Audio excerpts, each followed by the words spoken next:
Okay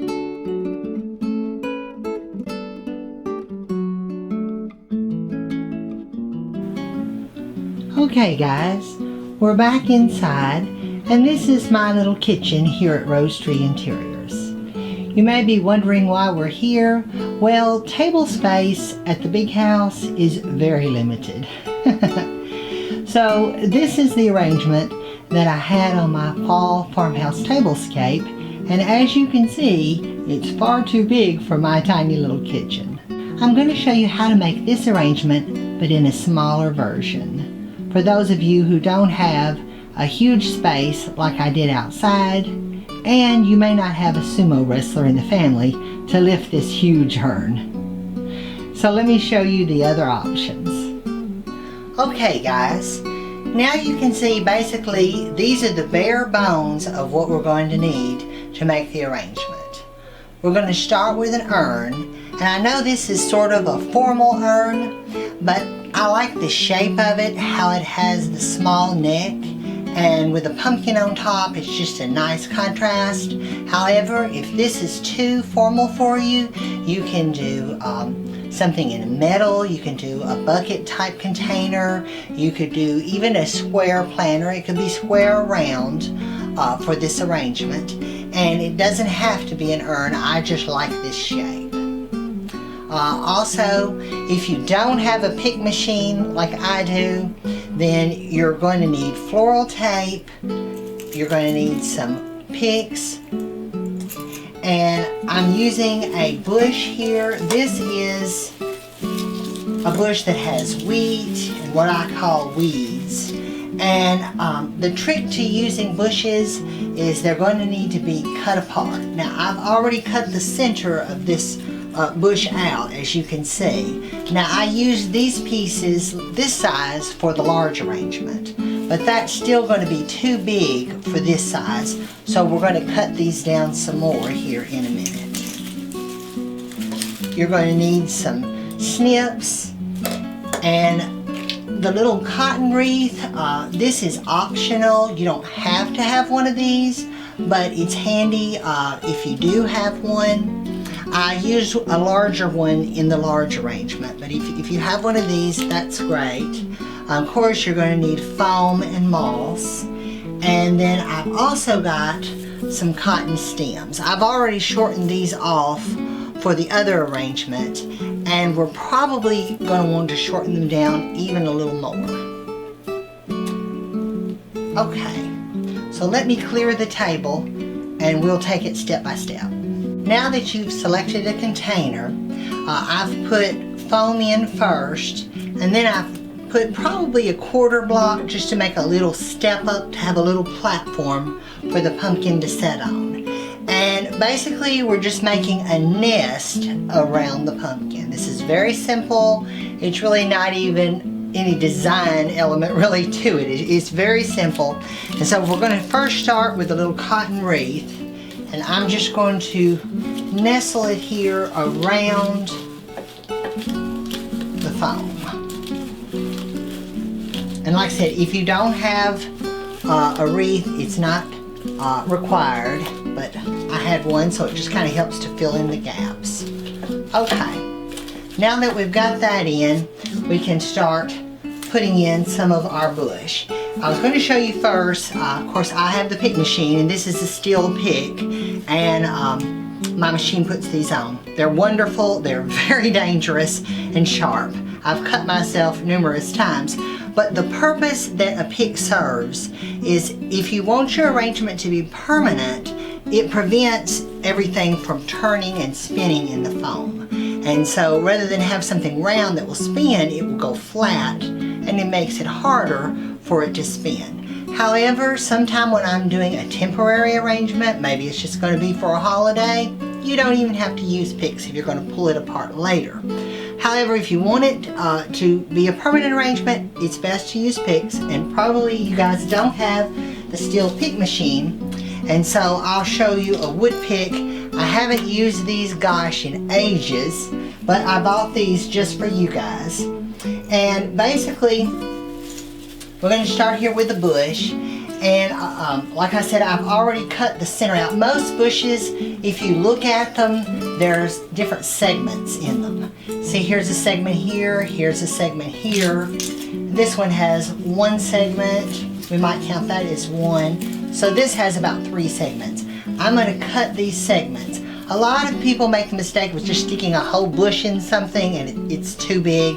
And if you're not very skilled with floral design, individual stems can be intimidating. So like I said, this is a floral bush, and of course there are better quality and lower end ones, and this is a nicer one. So like I said, I've already cut the top out, and then now we're going to do the sections.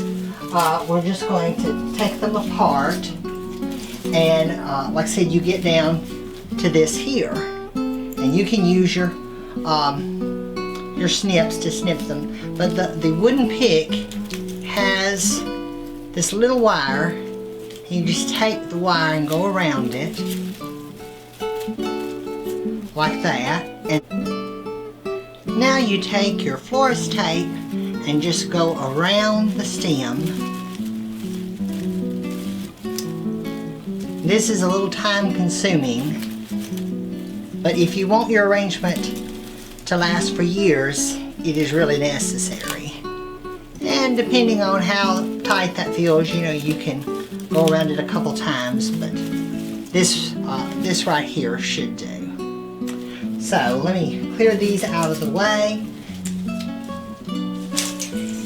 Now that we've got the arrangement here, we'll go to the next step. We'll add in our branches.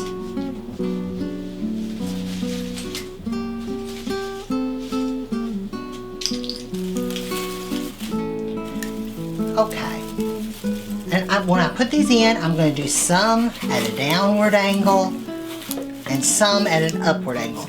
And one thing to keep in mind, always bend things. Nothing in nature grows straight.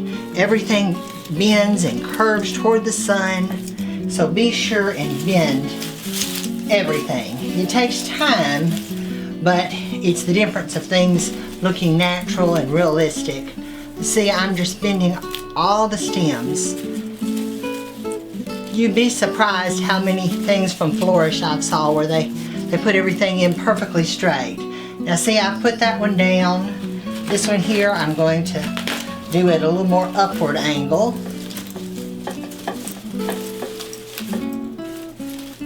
We're just going to work our way around the container.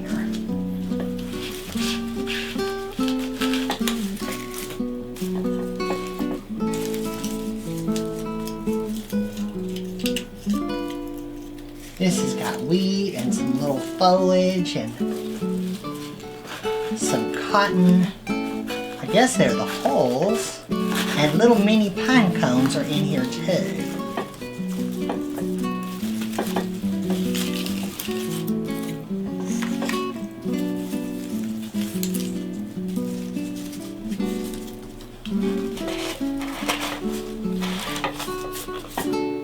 Like I said, you want some of them to curve downward and some of them to curve upward.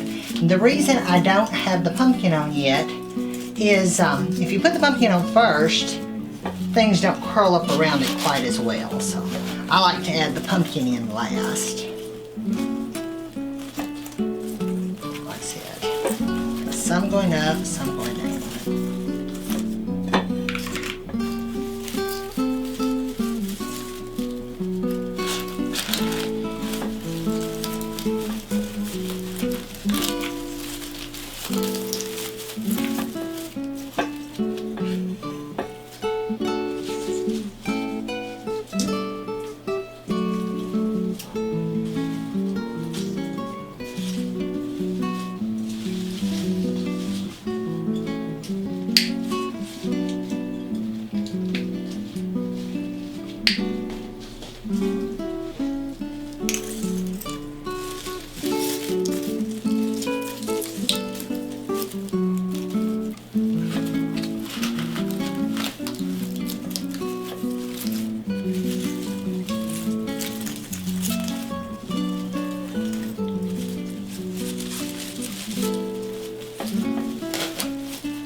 look around, see where we need to add some.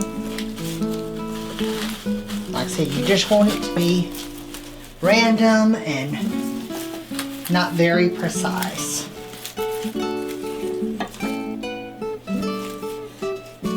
I like to say matchy poo. Nature is not matchy poo. So you just want things to be kind of random. Okay. Now that's got our wheat bush with little cotton and pine cones, and we've still got a little center here that we're going to perch our pumpkin in just a minute. Now, for this arrangement, I used about 1.5 bushes, and for the large arrangement, I used 3 bushes. And next, I have these cotton stems, and these, I've cut the stems down. They were considerably longer. I've cut the stems down, and I put a steel pick. And what we're going to do is just randomly put these in. So we're going to start here at the front, and this will give the cotton some dimension, let it come outward and not just be inside. And then, like I said, you want to bend those stems, you don't want anything going straight.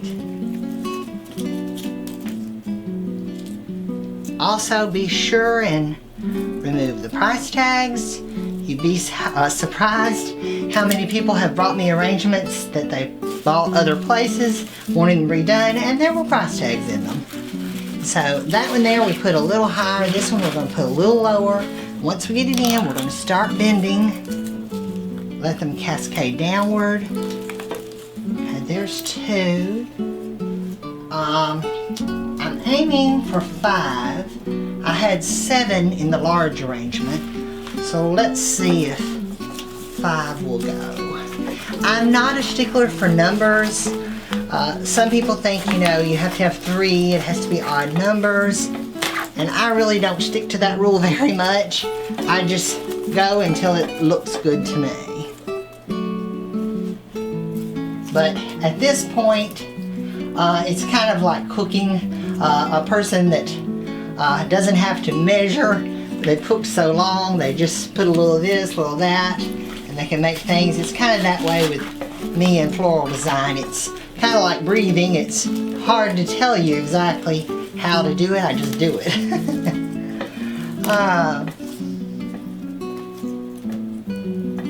I had one lady tell me once years ago that if she could see me make a floral arrangement one time, she would be able to do it.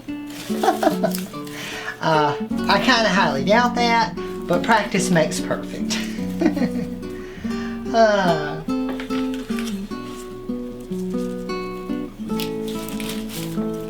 what, let's put this one a little lower, since that one was higher.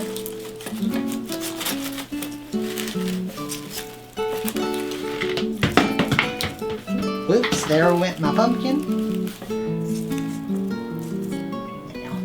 And I think we need 1 more. So we're not going to do an odd number on the cotton. We're actually going to do 6. I put a steel pick on here. And let's see, we're going to let this one go up a little higher right in here.